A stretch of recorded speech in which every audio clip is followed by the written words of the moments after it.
The Church of Santa Maria Novella in Florence was conceived as a major undertaking of the Dominican friars.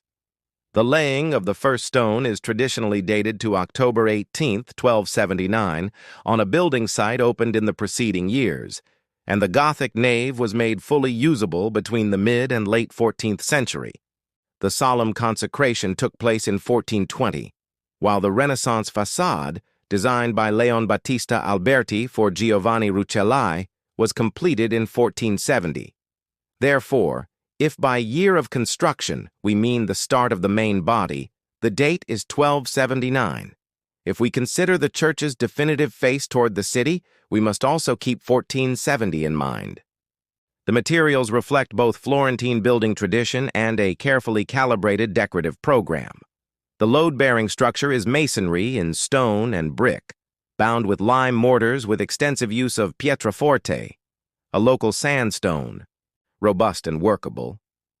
In the walls, the lower courses and architectural elements such as corners, cornices, and piers. The façade cladding is in white Carrara marble and serpentine, the green of Prato, arranged in white and green geometric inlays that reprise the city's Romanesque tradition, and that Alberti reorganizes with mathematical rigor into registers and classical proportions, completed by lateral volutes that mediate the height difference between the side aisles and the central nave. As for height, it helps to distinguish.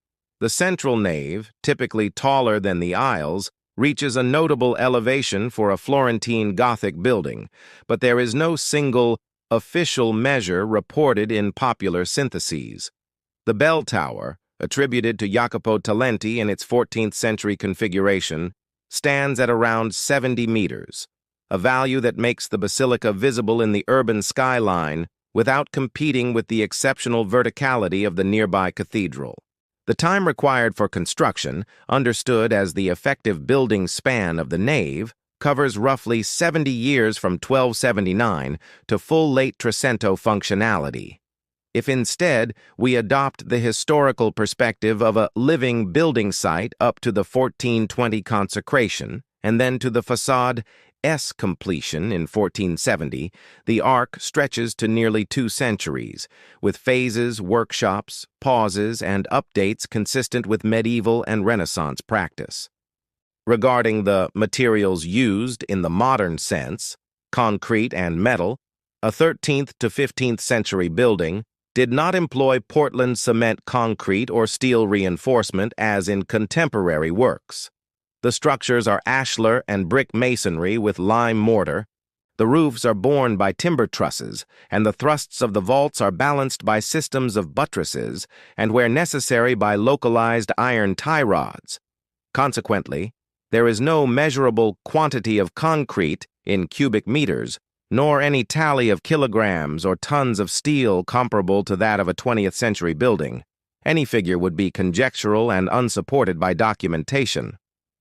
The style adopted combines a Gothic layout, legible in the three-aisled spatiality, the ribbed cross vaults, the pointed arches, and the light filtered by lancet windows and large openings to the chapels, with a Renaissance front that translates the classical lexicon to the façade, integrating the pre-existing portal and rose window into a system of proportions, cornices, and geometric partitions exemplary for clarity and for the relationship to the urban scale of the square.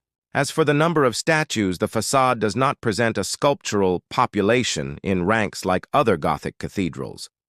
The lower register is characterized by the Avelli funerary arches, set against it a typical feature of Florentine convent façades, while the interior houses a rich array of sculptures, funerary monuments, crucifixes, and liturgical furnishings distributed among nave and chapels. However, there is no single official count published by institutions stating how many statues in total, because the very definition of what to count, monuments, reliefs, movable furnishings, varies by art historical criteria. The same caution applies to the number of windows.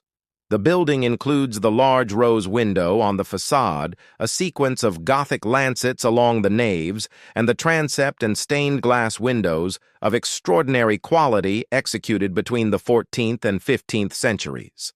culminating in the main chapel, after designs by Domenico Ghirlandaio for the cycle of the 1480s-1490s, but no standardized overall number is readily available because some openings were altered in the modern era to accommodate altars and decoration.